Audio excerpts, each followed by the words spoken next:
এই সময়ে, যে সময়ে এখানে ইনভেস্টমেন্ট সামিট হচ্ছে, সেই সময়ে জঙ্গিবাদ চরম আকার ধারণ করছে বাংলাদেশে। এই বিষয় নিয়ে ব্যারিস্টার মনিরুল ইসলাম আপনার কাছ থেকে জানতে চাই। ধন্যবাদ আপনাকে, ধন্যবাদ জানাচ্ছি আমার সহ আলোচক যারা আছেন সবাইকে, এবং যারা শুনছেন সবাইকে অনেক অনেক প্রীতি ও শুভেচ্ছা। আসলে আপনি যেটা বলছিলেন প্রথমে, যে ডক্টর ইউনূস কে, মানে তার পারপাসটা কি, তিনি কি বিক্রি করেন এবং তিনি কি অ্যাচিভ করেন। ডক্টর ইউনূসের যে গল্প আপনারা বলছিলেন, যে তিনি 1974 নিয়ে খুব কান্না করেছেন, কাঁদতে কাঁদতে উনার চোখের মানে পাতা মোটা হয়ে গেছে, তো বেশ ভালো। আপনাকে একটা বলি, মানে আমাদের দেশে 1971 সালে একজন ঘাতক ছিল, নাম হচ্ছে গোলাম আজম, যাকে আমরা যুদ্ধ অপরাধী হিসেবে শনাক্ত করে তাকে শাস্তি দিয়েছিলাম যাবজ্জীবন কারাদণ্ড। জেলখানায় তিনি মারাও গিয়েছেন, মৃত্যুর আগে তিনি শাস্তি পেয়েছিলেন। তো সে গোলাম আজম একটা বই লিখেছে, বইটার নাম হচ্ছে জীবনে যা দেখলাম। তো আমাকে এক জামাতের এক কর্মী বই দুইটা পার্ট 1 এবং পার্ট 2 গিফট দিতে এসছে। টেলিভিশনে একটা প্রোগ্রামে আমাকে এই দুইটা বই নিয়ে এসছে, আনার পরে তো আমি বললাম, ওনার বইয়ের নাম তো জীবনে যা দেখলাম হওয়া উচিত ছিল না, এটা উচিত ছিল জীবনে যা দেখালাম। অর্থাৎ 1971 সালে উনি যা দেখালেন সেটা। তো বইটা একটু উল্টা পাল্টিয়ে দেখলাম যে প্রাগৈতিহাসিক যুগ থেকে শুরু করে হাল আমল পর্যন্ত কোনো ঘটনাই বাদ যায় নাই, তবে 1971 সাল নিয়ে মাত্র 2টি পাতা। অর্থাৎ যে বাঙালির জন্ম, যে দেশের জন্ম 1971 সালে, মুক্তিযুদ্ধ 71 সালে, বাংলাদেশের সাথে 71 সাল, 70-এর নির্বাচন, 71-এর মহান মুক্তিযুদ্ধ, সেটা নিয়ে মাত্র 2 পেজ, আর বইয়ের কলেবরে হচ্ছে 700 পেজ। আপনি এখন বোঝেন যে বাটপার, সিটিংবাজ, দান্দাবাজ, স্বাধীনতা বিরোধীদের চরিত্র পৃথিবীর সব জায়গায়, যে দেশেই থাকুক, যে পেশায় থাকুক, একই রকম। ডক্টর ইউনূস 1971 সালের 26শে মার্চ আমাদের যে বিশাল একটা গণহত্যা হলো, দেশে যখন এরকম আন্তর্জাতিক কোন সেমিনার হয়, তখন রাষ্ট্রনায়করা বলে, প্রথমে স্মরণ করছি 1971 সালের মহান মুক্তিযুদ্ধের শহীদদেরকে, মুক্তিযোদ্ধাদেরকে, যারা সম্ভ্রম দিয়েছেন তাদেরকে। ডক্টর ইউনূস কিন্তু তাদেরকে স্মরণ করেননি, কারণ ডক্টর ইউনূস মনে করেন তাদেরকে হত্যা করাটা রাইট ছিল, তাদেরকে শহীদ করাটা রাইট ছিল, কারণ তিনার চিন্তায় এবং চেতনায় হচ্ছে 71-এর পরাজিত শক্তিদের কথাবার্তা। আপনি দেখেন ডক্টর ইউনূস তার ব্যক্তিগত, আপনারা যেটা বলছিলেন, বাংলাদেশে, ভারতীয় উপমহাদেশে সুদের মাহজানির কারবার এটা কিন্তু নতুন না। ডক্টর ইউনূসের বাপও কিন্তু সুদের কারবার করতেন। 100 টাকা দিতেন, 100 টাকা দিতেন দুলামিয়া সওদাগর, পরের বছর 150 টাকা নিতেন। এবং এই দুলামিয়া সওদাগর 100 টাকা দিয়ে 150 টাকা নিতেন, এবং দুলামিয়া সওদাগর আরো কি করতেন, ধরেন ওই রকম লোককে ধার দিতেন, সুদ দিতেন, যার সুদ করার সামর্থ্য নেই, তখন ওই যে লিখে নিতেন যে তোমার জমির দলিল দাও, ওই বাড়িটা দখল করে নিতেন। তিনি মানুষের বিয়ের সময় মায়ের কানের গহনা বন্ধক রেখে সুদ দিতেন, এবং ওই মা আর এই গহনা কোনোদিন ফিরিয়ে নিতে পারতেন না, সুদের টাকা কদিন পরে 3 গুণ 4 গুণ হয়ে যেত। তো ডক্টর ইউনূস সুদের ব্যবসাটা কিন্তু তার জন্মগত। তিনি যখন বিশ্ববিদ্যালয়ের টিচার হলেন, দেখলেন যে এখানে তো সুদের মতো অত লাভ হয় না, তখন কিন্তু উনি পথ খুঁজছিলেন যে সুদের ব্যবসায় কিভাবে যাওয়া যায়। তখন আপনারা যেটা বলছিলেন, Akhtar Hamid Siddique, doctor Akhtar Hamid Siddique, Bangladesh academy of rural development, কুমিল্লাতে, যেটাকে বার্ড নামে পরিচিত, আমার কুমিল্লায় কোটবাড়িতে এটার একটা প্রতিষ্ঠান আছেন। ডক্টর আখতার হামিদ খান সিদ্দিকী বাংলাদেশের পতিতদশা মানুষদের মধ্যে একজন জ্ঞানী, গুণী, সম্ভ্রান্ত মানুষ। তিনারাও কিন্তু গরিব মানুষকে কিভাবে ঋণ দেওয়া যায় সে চেষ্টা করেছিলেন।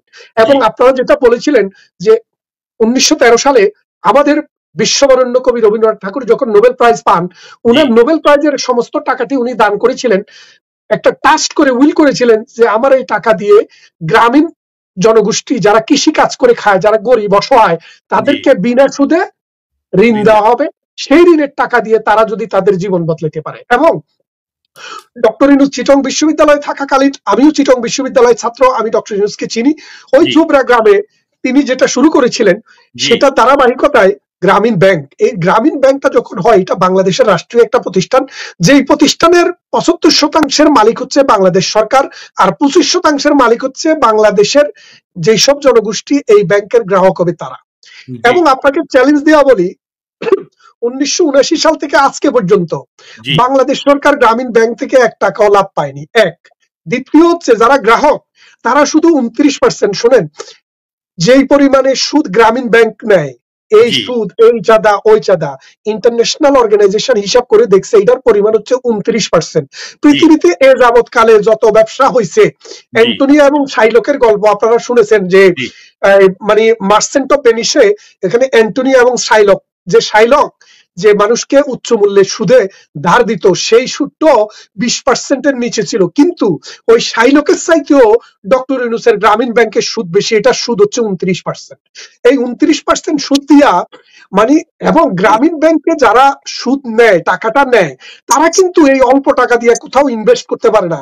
তারা ঘর করে, বাড়ি করে, অথবা কি করে, অনেক সময় ওই সুদের টাকা শোধ করে। এখন এই সুদের টাকা কিস্তি সহ শোধ করার জন্য তাদের জীবনের সমস্ত সুখ দুঃখ মানে সুখ পানি, এবং এই সুদের টাকা শোধ না করতে পেরে অনেক নারী, বিশেষ করে নারীদের কিন্তু কেন্দ্র করে দেওয়া হতো, অনেক নারী আত্মহত্যা করেছে, নিজের একদম গহনা বিক্রি করেছে, নিজের বাড়ি বিক্রি করেছে, মানে একদম বাস্তুহারা হয়ে রাস্তায় নেমেছে।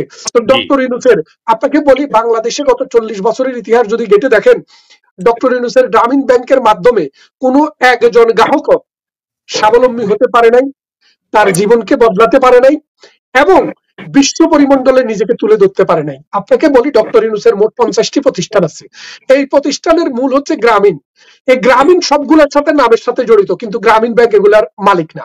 এবং আপনারা যারা এখানে আজকে আছেন, আপনারা জানেন যে চ্যারিটি কি বোঝায়। চ্যারিটি বলতে, আপনি যদি কোনো একটা দাতব্য প্রতিষ্ঠান করেন, যে প্রতিষ্ঠান কোনো না কোনো জনগোষ্ঠীকে সেবা দান করে বিনা পয়সায়, যেমন মনে করেন আমরা অনেক সময় বিনা পয়সায় চিকিৎসা সেবা দেই, বিনা পয়সায় ওষুধ দেই, বিনা পয়সায় শিক্ষা দেই, বিনা পয়সায় খাবার দেই, কাপড় দেই। ডক্টর ইউনূস গত 40 বছরে কোন স্কুলে, কলেজে, মাদ্রাসায়, মসজিদে, মুক্তবে, এতিমখানায়, সরাইখানায় কোথাও 1 টাকা দিয়েছে? আপনি যদি আমাকে সেটা দেখাইতে পারেন, আমি কান কেটে আজকে এই অনুষ্ঠান থেকে চলে যাব। ভাই আপনার ডক্টর ইউনূস, না না না দস্তগীর ভাই, ভাইয়ের কান কাটা লাগবে না। তার কারণ হচ্ছে, আপনি দেখেন যে যে সুদ দেয়, মানে সে ধরেন আমি দুধ বিক্রি করি, আমি কি কোনো দুধ ফ্রি খাওয়াই? ঠিক আছে, তো মানে সে তো তার ব্যবসা তো চ্যারিটি, সে চ্যারিটি ফ্রি করবে কিভাবে? সেই তো বলছি ঠিক না। আছে, এখন আবার ব্যাপারটা এক হচ্ছে, পয়েন্ট দেখেন, আমি আমি আমার খুব অবাক লাগে যে আপনি বারবার যে সুদের কথা বলতেছেন। ঠিক আছে, আমি তো জানি যে সুদ দেওয়া হারাম, এটা কি কোনো ডাউট আছে এটা নিয়ে? এরকম না না, এটা নিয়ে straight ডাউট away নাই, হারাম। কিন্তু তাহলে তার তো যে ইসলামিক অ্যালায়েন্স যে দলগুলো আছে, হাউ কাম দে মানে ডু ইট, মানে তার সাথে যে অ্যালায়েন্স হয় কিভাবে? তো ভাইজান, বেসিক যে আপনাকে একটু বলি, আমাকে 1 মিনিট টাইম দেন, আমি বলি, শুনেন। আমি 2 জন বক্তার কথা, আমি এটা নিয়ে ভিডিও করেছিলাম, আমার চ্যানেলে প্রায় লক্ষ লক্ষ মানুষ ভিডিওটা দেখেছেও। আমি জি বলেছিলাম যে আমাদের বাংলাদেশের নোয়াখালী অঞ্চলে তারেক মনোয়ার নামে এক ভদ্রলোক আছে। তো ওই জি ভদ্রলোকের বক্তৃতাটি আমি আপনাকে হুবহু বলছি। উনি বলছেন যে ডক্টর ইউনূস হলো সুদের কারিগর। ডক্টর ইউনূসের চেহারাও যদি কেউ দেখে, 40 দিন পর্যন্ত তার ইবাদত কবুল হবে না। খেয়াল করে দেখেন কেন, উনি সুদের কারবার করে।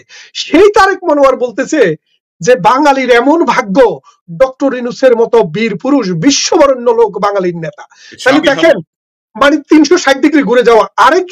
আরেকজনের কথা বলি, তার নাম হচ্ছে রফিকুল্লাহ আফসারি। তো রফিকুল্লাহ আফসারি বাড়ি নোয়াখালী, আমার বাড়ি যে গ্রামে, আমার পাশে আমি যে মাদ্রাসায় ছোটবেলায় পড়েছিলাম, সেই মাদ্রাসার সে হুজুর।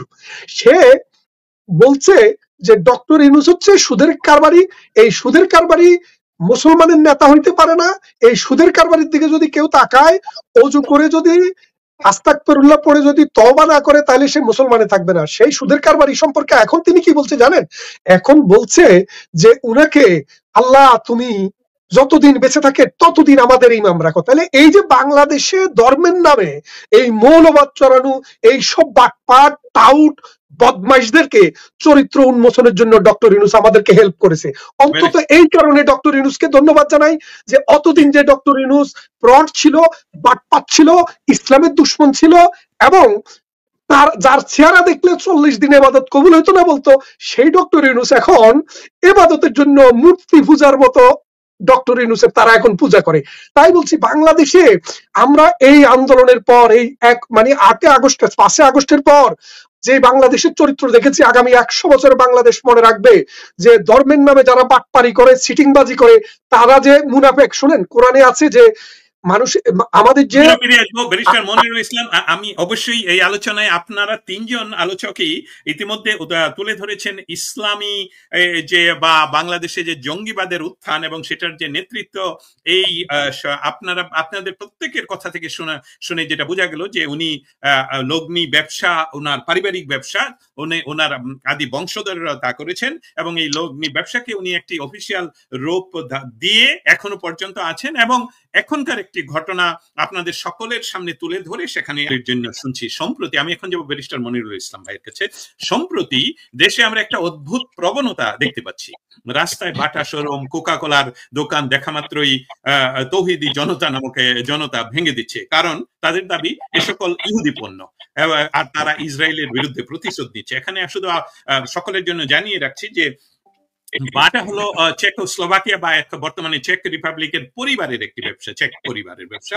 আর কোকা কোলার বড় শেয়ার হোল্ডার হচ্ছে বার্কশায়ার, ব্ল্যাক রক বা ভ্যানগার্ড। এসবগুলোর কোনো কিছুর মালিকই কিন্তু ইহুদি পরিবার নয় বা ইহুদিরা নয়। তো এখন কথা হলো যে ইসরায়েলি পণ্য বর্জনের নামে যদি ভুল তথ্যের ভিত্তিতে ক্ষতিগ্রস্ত যে বাংলাদেশ হচ্ছে, এর দায়ভার কে নিবে? এর মাধ্যমে আসলে প্রকৃতভাবে কারা ক্ষতিগ্রস্ত হচ্ছে? আরেকটা ছোট্ট তথ্য ব্যারিস্টার মনিরুল জন্য বলে রাখি, ফেসবুক, ইনস্টাগ্রাম, ইউটিউব সকল কিছুই কিন্তু ইহুদি মালিকানায়। এবং তাহলে এসব প্রচার মাধ্যম ব্যবহার করে ওনারা কি দ্বিচারিতা দেখাচ্ছেন না এবং ডক্টর ইউনূস কি এটার নেতৃত্ব দিচ্ছেন না, এবং উনি কি ইচ্ছা করেই এই উত্তেজনা তৈরি করছেন কিনা, এবং বাংলাদেশের পরিণতি কি হতে পারে? ধন্যবাদ।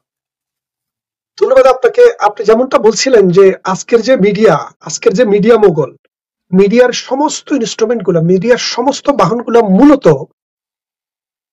জায়নিস্টদের হাতে, অর্থাৎ ইহুদি জাতির হাতে ন্যস্ত। কিন্তু সেগুলো আপনি ব্যবহার করবেন কেন? ব্যবহার করবেন আপনাকে বলি, বাংলাদেশে গ্রাম্য একটা প্রবাদ আছে, প্রবাদটাকে বলে জুনা খাইলে গুনা নাই। কাহিনীটা হচ্ছে, এক মৌলানা সাহেব ওয়াজ করলেন, বললেন যে যদি কেউ চুরি করে তার হাত কেটে দিতে হবে। তাই এখন এক ভদ্রলোকের ঘরে মানে গাছের নারিকেল চুরি হয়েছে। চুরি হওয়ার পরে তিনি তাড়াতাড়ি করে ইমাম সাহেবের কাছে আসলেন, হুজুর আপনি এখন ফতোয়া দেন, আমার তো নারিকেল চুরি হচ্ছে, আপনি এখন কি করব? তো বলে যে চুরি করছে তাকে হাত কেটে দিতে হবে। তিনি বললেন যে এটা তো আপনার ছেলে চুরি করছে। তো ছেলের কথা যখন আসছে, বললো যে এখন তো বিপদ হয়ে গেল, ছেলের হাত কিভাবে কাটবেন? তো বলে যে তোমার যে গাছের নারিকেল, এগুলো কি ধরনের নারিকেল, ডাব নারিকেল না জুনা নারিকেল না কি ধরনের? বলে যে এটা জুনা নারিকেল। বলে জুনা খাইলে গুণা নাই, সুতরাং তোমার হাত কাটতে হবে না, কারণ নিজের গায়ের উপরে আসলে তখন আর গুণা থাকে না। এখন বাংলাদেশে আপনাকে বলি, পুরো পৃথিবী মূলত 4টা বিষয়ের উপরে ভিত্তি করে মডার্ন ওয়ার্ল্ড টিকে আছে। তার একটা হচ্ছে কম্পিউটার, দ্বিতীয়টা হচ্ছে স্যাটেলাইট, তৃতীয়টা হচ্ছে ইলেকট্রিসিটি, আর চতুর্থটা হচ্ছে ইঞ্জিন, প্লেন বা এরকম ইঞ্জিন।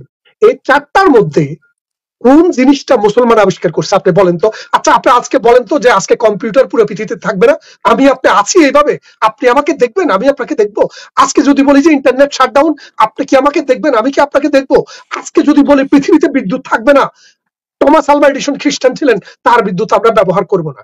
যদি আমরা বলি জুইসরা স্যাটেলাইট সিস্টেম কিভাবে কাজ করে, অর্থাৎ ইন্টারনেট কিভাবে কাজ করে, আমরা কিভাবে ইন্টারনেটে হাইওয়েতে সুপার হাইওয়েতে যুক্ত হই, এটা তারা আবিষ্কার করছে, এটা আজকে থেকে চলবে না। তাহলে কি এই বিশ্ব থাকবে? আজকের এই ওয়ার্ল্ড থাকবে? ডক্টর ইউনূসের সুদের ব্যবসা থাকবে? ডক্টর ইউনূসের গ্রামীণ ব্যাংক থাকবে? থাকবে না। তাহলে আমি আপনাকে যে জিনিসটা বলছি, আন্দায় আন্দাজ করে লাঠির ছোটে হাতি মরে। আন্দায় নিজে জানে না তার সাইজ কত বড় আর হাতির সাইজ কত বড়, যার জন্য সে অন্ধ, সে মনে করে হাতিকে মনে হয় লাঠি দিয়ে মেরে ফেলা যায়। আজকের যে বিশ্ব, আজকের যে পৃথিবী, এই ভৌগোলিক, এই আমরা যে গ্লোবাল ভিলেজে বসবাস করি, মানুষে মানুষে, হিন্দু বৌদ্ধ খ্রিস্টান, আমরা একে অপরের সাথে কানেক্টেড। আমাদের জীবন, আমাদের অন্ন বস্ত্র বাসস্থান শিক্ষা চিকিৎসা সবকিছু কিন্তু গ্লোবালি কানেক্টেড। আজকে যেসব মৌলবাদী চেতনার মানুষ ইসরায়েলের বিরুদ্ধে, প্যালেস্টাইনের পক্ষে, আমরাও তো প্যালেস্টাইনের পক্ষে, কিন্তু আমরা তো কারো বাড়ি ভাঙতে যাই না। আপনাকে বলি, কেউ কিন্তু টেলিভিশন ভাঙেনি, কেউ কিন্তু বিদ্যুৎ বন্ধ করে দেয়নি, কেউ কিন্তু ইন্টারনেট বন্ধ করে দেয়নি। ভাঙতে গেছে কি? গাজা। আমি আপনাকে বলি, ওই যত সব দোষ নন্দ ঘোষ, যেখানে সুযোগ পায় বাটা দোকানে তো ভাঙতে যায়নি, চুরি করতে গিয়েছে। একদম আরে ভাই, হ্যাঁ, মুরগির দোকানে যেখানে মুরগির রান বিক্রি করে সেখানে জি। তো মুরগির দোকান ভাঙতে যায়নি, গেছে তো চুরি করে মুরগির মাংস খাওয়ার জন্য। একদম এই যে তারা তাদের, আপনাকে তৌহিদি বলি জনতা। বাংলাদেশে যে পরিমাণ বলৎকার হয়, বলৎকার গুলো কোথায় হয়? প্রতি বছর অন্তত 50 থেকে 100টা বলৎকারের রিপোর্ট আসে, ওই 100টাই মাদ্রাসাতে হয়। আপনি কখনো শুনছেন মাদ্রাসা বন্ধ করে দেওয়ার কথা? না, অথচ কোনো এক নারী হিজাব দেয় নাই, সে নির্যাতিত হয়েছে, এই জন্য বলে হিজাবে দায়, হিজাব দিলে নির্যাতিত হইতো না। আরে ভাই, নোয়াখালীতে যে মেয়েটিকে দর্শন করা হলো, গায়ে আগুন লাগাই দেওয়া হলো, সে মেয়েটি মাদ্রাসার ছাত্রী, তিনি নেকাব পড়তেন। এই গত কদিন আগে 7 বছরের একটি মেয়েকে দর্শন করে হত্যা করা হয়েছে। জি, এই মেয়েটির মানে লেবাজের সমস্যা কি হয়েছে? মোল্লাদের কথা আমাকে বলেন না, আমি আজকে এদেরকে নিয়ে বহু বছর কাজ করতেছি। এদের চিন্তা এবং চেতনা মধ্যযুগীয়, এরা বর্বর, এদের মধ্যে কোনো শিক্ষা নাই, জ্ঞানের কোনো আলো নাই। শুনেন, ইসলামের যে সহি শুদ্ধ হাদিস, তার মধ্যে একটা হচ্ছে তালাবুল ইলমে ফারিদাতুন ওয়ালা কুল্লি মুসলিমিনা তাল মুসলিমাত। পৃথিবীর নরনারীর জন্য জ্ঞান অর্জন করা ফরজ। জ্ঞান ফরজ এবং নরনারী, আমরা ফরজটা খুব ইজিলি বুঝি, বাধ্যতামূলক, আর নরনারীও আমরা সহজেই বুঝি, কিন্তু জ্ঞান শব্দটা আমরা বুঝি না। ইসলামের প্রথম যুগে জ্ঞান বলতে বুঝে তো জলে স্থলে অন্তরিক্ষে যা কিছু মানুষের কাজে আছে সেটাই হলো জ্ঞান। কিন্তু কালক্রমে 900 শতকের পর আব্বাসীয় খেলাফতের যুগে, আব্বাসীয় খেলাফতের শেষের দিকে এসে জ্ঞান বলতে মোল্লারা কি বুঝাচ্ছে? যে কিভাবে বিবিকে তালাক দিতে হবে, ফতোয়া কিভাবে দিতে হবে, কিভাবে স্ত্রী সহবাস করতে হবে, বাথরুমে যাইতে হলে কোন পা আগে দিতে হবে, কোন পা পিছনে দিতে হবে, এটা নাকি জ্ঞান? এটাই নাকি জ্ঞানের পরিধি? আর বিশ্ব, নজরুল দুঃখ করে বলেছিলেন, বিশ্ব যখন এগিয়ে চলেছে আমরা তখনও বসে বিবি তালাকের ফতোয়া খুঁজছি কোরআন হাদিস চষে। পৃথিবীর মানুষ মঙ্গল গ্রহে যাচ্ছে, শুক্র গ্রহে যাওয়ার চেষ্টা করছে, চাঁদের দেশে যাচ্ছে, আর আমরা এখনো বসে আছি তেল জ্বালিয়ে বিবিকে কিভাবে তালাক দিব সেই চিন্তা ভাবনা করছি। এখন বিশ্বাস করেন, বাংলাদেশকে ডক্টর শেখ হাসিনার নেতৃত্বে, ইভেন খালেদা জিয়ার নেতৃত্বে, ইভেন এরশাদের নেতৃত্বে, ইভেন জিয়াউর রহমানের নেতৃত্বে আস্তে আস্তে আমরা কিন্তু একটা প্রগতির ধারায় নিয়ে গেছিলাম। যে দেশ পৃথিবীর দরিদ্রতম রাষ্ট্র ছিল, সেই দেশটি 30তম অর্থনীতির রাষ্ট্রে আমরা পরিণত করেছি। দক্ষিণ পূর্ব এশিয়াতে আমরা সবার পরে জন্মগ্রহণ করেছি। আমাদের বয়স 53 বছর, ভারতের বয়স 75 বছর, পাকিস্তানের বয়স 75 বছর, বার্মার বয়স 65, 60, 70 বছর। আমরা নবীনতম রাষ্ট্র হিসেবে অর্থনীতি, হেলথ, স্যানিটেশন, কমিউনিকেশন, বাচ্চাদের স্কুল গোয়িং এর হার এবং মাথাপিছু আয়, দক্ষিণ পূর্ব এশিয়াতে আমরা সবার পরে জন্ম, কিন্তু আমরা সবার আগে। তাহলে আপনি বলেন, আমাদের মোল্লারা বলে, আমাদের এই ডক্টর ইউনূস বলে 53 বছরে কিছু হয়নি, তাহলে ভারতেও কিছু হয়নি, পাকিস্তানেও কিছু হয়নি। এই ডক্টর ইউনূসের বাপের দেশ ছিল পাকিস্তান, সেই পাকিস্তান আজকে বাংলাদেশের 1 টাকা কিনতে তাদের 3 টাকা 2.5 টাকা দিতে হয়। আপনি বিশ্বাস করেন, পাকিস্তানের সাথে এখনো বলে পাকিস্তানের সাথেই তো ভালো ছিলাম। আজকে পাকিস্তান রাষ্ট্র নয়, একটা ফেইল রাষ্ট্র। পাকিস্তান আজকে প্রতিদিন যদি শত শত লোক যদি মসজিদে হামলা হয়ে মারা না যায়, তাহলে এটাকে পাকিস্তান বলে না। আমরা সেই পাকিস্তান থেকে অন্ন, বস্ত্র, বাসস্থান, শিক্ষা, চিকিৎসাকে আমরা মৌলিক অধিকার প্রতিষ্ঠা করেছি। বাংলাদেশে 100টা বাচ্চা জন্মগ্রহণ করলে 100টা বাচ্চাই আজকে স্কুলে যায়। আমাদের দেখেন, দক্ষিণ পূর্ব এশিয়াতে যে 7টি দেশ ল্যান্ডলি connected, Pakistan, Afghanistan, Bangladesh, India, Myanmar, এই আরেকটি হচ্ছে নেপাল এবং ভুটান, এই 7টি দেশ ল্যান্ডলি কানেক্টেড। এই 7টি দেশের মধ্যে মালদ্বীপ এবং শ্রীলঙ্কা আমাদের সমুদ্রে, আর বাকি 7টি দেশের মধ্যে আপনি বলেন আমাদের চাইতে মাথাপিছু আয় কার বেশি? সর্বোচ্চ মাথাপিছু আয় হচ্ছে আমাদের, তারপরে হচ্ছে পাকিস্তান, তারপরে অন্যদের হিসাব আরো 100 গুণ দূরে। তারপরে দেখেন, মানুষের যে জীবন ধারণ, একটা মানুষ কত বছর বাঁচে সেটা নির্ভর করে তার জীবনের মানের উপরে। বাংলাদেশের মানুষ 73 বছর বাঁচে, তারপরে পাকিস্তান, তারপরে ইন্ডিয়া 72 বছর, তারপরে পাকিস্তান 71 বছর। তাহলে আপনি দেখেন, মানুষের জীবনের মান আমরা বৃদ্ধি করেছি, মানুষকে শিক্ষায় শিক্ষিত করেছি। ট্রান্সপোর্টেশন বাংলাদেশের প্রত্যেকটা গ্রাম ইউনিয়নের সাথে, প্রত্যেকটা ইউনিয়ন থানার সাথে, প্রত্যেকটা থানা জেলার সাথে, প্রত্যেকটা জেলা রাজধানীর সাথে কানেক্টেড। সারা বিশ্বে আমরা কানেক্টেড। আমাদের ছেলেমেয়েরা বিশ্বের বড় বড় ইউনিভার্সিটিতে পড়ছে, আমাদের ছেলেমেয়েরা পুরো পৃথিবীকে দাবিয়ে বেড়াচ্ছে। সেই বাংলাদেশকে অন্ধকারের দিকে, ওই শামসুর রহমান বলেছিলেন না, অদ্ভুত ওটের পিঠে চলেছে স্বদেশ, আমাদেরকে একটা ওটের পিঠে এখন চড়িয়ে দেওয়া হয়েছে, যে ওটের চোখ বন্ধ অন্ধকারের দিকে রওনা দিয়েছে। কি বাংলাদেশ আমরা করেছিলাম! আমরা বাংলাদেশকে মৃত্যুর হার কমিয়ে এনেছি। ক্ষুধা বাংলাদেশে আর ছিল না, অন্যের কোনো অভাব বাংলাদেশে ছিল না। সেই বাংলাদেশকে আবার আপনি, ওই যে শামসুর রহমান বলেছিলেন না, মনে আমার জলসে উঠে 71-এর কথা, পাখির ডানায় লিখেছিলাম প্রিয় স্বাধীনতা, সেই স্বাধীন দেশকে আবার পরাধীনতার ডঙ্কা বাজাচ্ছেন পাকিস্তানের দিকে মুখ করেছেন, অন্ধকারের দিকে মুখ করে কোনোদিনও আপনি আলোর দেখা পাবেন না। পাকিস্তান এমন একটি রাষ্ট্র যে দেশ গত 75 বছরে একটি সরকারের টেনিউর 5 বছর পূরণ করতে পারেনি, যার একটি পয়সাও রিজার্ভ নাই। সৌদি আরব এবং ওই ইয়ে থেকে সৌদি আরব, দুবাই এবং কাতার থেকে $6 বিলিয়ন নিয়ে তারা তাদের এই রিজার্ভ হিসেবে রেখেছে, মানে রাষ্ট্র হিসেবে দেউলিয়া সেই পাকিস্তান। এবং আমাদের দোসর সেই পাকিস্তান এখন আমাদেরকে সাহায্য করার জন্য বলে ব্যস্ত, অথচ আমাদের 1 টাকা কিনতে পাকিস্তানের 2.5 টাকা লাগে। সেই জন্য বলছি ভাই, কথা বলতে দুঃখ লাগে। কি দেশ আমরা বানাইছিলাম জননেত্রী শেখ হাসিনার নেতৃত্বে। হ্যাঁ, আমাদের গণতন্ত্রের ডিফিসিট ছিল, সেই কথা আপনি বলতেই পারেন, কিন্তু সেই বাংলাদেশকে আজকে অন্ধকার এক প্রাগৈতিহাসিক যুগে নিয়ে যাচ্ছে। আমরা ইন্টারনেট ফ্যাসিলিটি আজকে দেখেন, আমরা বাংলাদেশের প্রত্যেকটা গ্রামে প্রত্যেকটা ঘরে ইন্টারনেট পৌঁছিয়ে দিয়েছি। মানুষ এখন আর অন্ধকারে নেই, শতযুগের ঘন আঁধার এখন আর গায়ে নেই। আমরা প্রত্যেকটা ঘরে ঘরে বিজলির বাতি পৌঁছিয়ে দিয়েছি। আজকে ডক্টর ইউনূস এই যে মনে করেন এই সেগুলা কেন করে, আপনারা জানেন চিটঙ্গে একটা দিঘি আছে, নাম হচ্ছে বেলুয়ার দিঘি। ওই বেলুয়ার সুন্দরীকে ওই তার হাজবেন্ড একটা দিঘি করেছে, দিঘিতে পানি উঠে না, তো বললো যে বেলুয়ার সুন্দরীকে বলি দিতে হবে। তো বেলুয়ার সুন্দরী এই খবরটা তার দাসী দিয়ে তার ভাইয়ের কাছে পাঠাই দিয়েছে। 7 ভাই অনেক দূর থেকে গোড়ায় করে আসছে, তো বেলুয়া যেটুক নামে পানি তোরটুক উঠে। তো বেলুয়া প্রথমে হাঁটু পর্যন্ত নাইবা হাঁটু মাজন করতে করতে 1 ঘন্টা কাটায়, তারপরে কোমর পর্যন্ত পানি উঠে, কোমর মাজন করতে করতে আরো 2 ঘন্টা কাটায়। তার ইচ্ছা হলো বাইরে নিয়ে আইসা তার দৈরার তোলে বাঁচায়, কারণ চারদিকে অসংখ্য মানুষ তারা হত্যা করার জন্য, তাকে বলি দেওয়ার জন্য। ডক্টর ইউনূস হাঁটু পানিতে নাই বা হাঁটু মাজন করে, কোমর পানিতে যায় কোমর মাজন করে, গলা পানিতে যায় গলা মাজন করে, শুধু দেখতেছে তার যে মৌলবাদী শক্তি, যে শক্তিকে দিয়ে সে, আপনি জানেন ডক্টর ইউনূস একটা করেছিল নাগরিক শক্তি, এখন তো বুড়া হয়ে গেছে, নাগরিক শক্তির নাম দিছে নাগরিক পার্টি, কারণ বুড়া হয়ে গেলে তো আর শক্তি থাকে না, এখন পার্টি দরকার। ওই মৌলবাদী শক্তিকে বাঁচানোর জন্য বেলুয়ার মতো কোমর পানিতে, গলা পানিতে, হাঁটু পানিতে মাজন করে করে সময় ব্যয় করতেছে। তার যে দোসর 71-এর পরাজিত শক্তি, এই শক্তিকে রাজনীতিতে প্রতিস্থাপন করে সে আমৃত্যু প্রধানমন্ত্রী হতে চায়, সেটা হবে না। বেলুয়া বাঁচতে পারেনি, বেলুয়াকে বাঁচতে দেওয়া হয়নি। বেলুয়া ওই পানিতে ডুবে মারা গিয়েছিল, ডক্টর ইউনূস ওই নীল নদের পানিতে ডুবে মারা যাবে। আপনি অপেক্ষা করেন, ডক্টর ইউনূসকে আমরা বিচার করব। আপনাকে বলি, অলিভার ক্রমওয়েল ব্রিটেনের রাজতন্ত্রকে উচ্ছেদ করে ক্ষমতা নিয়েছিল, পরবর্তীতে অলিভার ক্রমওয়েলের মৃত্যুর পর রাজতন্ত্র আবার ব্রিটেনে ফিরে আসে, ফিরে আসার পর বিচার হয়, বিচারে অলিভার ক্রমওয়েলের মৃত্যুদণ্ড হয়। মৃত্যুদণ্ড এখন কিভাবে কার্যকর হবে, তিনি তো মারা গেছেন, তার হাড় গোড় কবর থেকে তুলে ঝুলানো হয়েছিল। আমাদের সরকার যদি আবার ক্ষমতায় আসে, বাংলাদেশের স্বাধীনতার সপক্ষের মানুষ যদি আবার ক্ষমতায় আসে, আমরা আইন করব এই বাংলাদেশকে দর্শনের জন্য, বাংলাদেশের রাজনীতিকে ধ্বংসের জন্য, স্বাধীনতার মন্ত্রকে ধ্বংসের জন্য, মুক্তিযুদ্ধের চেতনাকে বিনষ্ট করার জন্য। যদি বেঁচে থাকেন ডক্টর ইউনূসের বিচার করব, আর যদি মরে যায় তাহলে তার হাড় গোড়কে ওই অলিভার ক্রমওয়েলের মতো হাড়কে আমরা ফাঁসি দেব। এটা আমাদের প্রতিজ্ঞা বাংলাদেশের মানুষের কাছে। ধন্যবাদ ব্যারিস্টার মনিরুল ইসলাম। আমি আমাদের আজকের এই অনুষ্ঠানের শেষ পর্যায়ে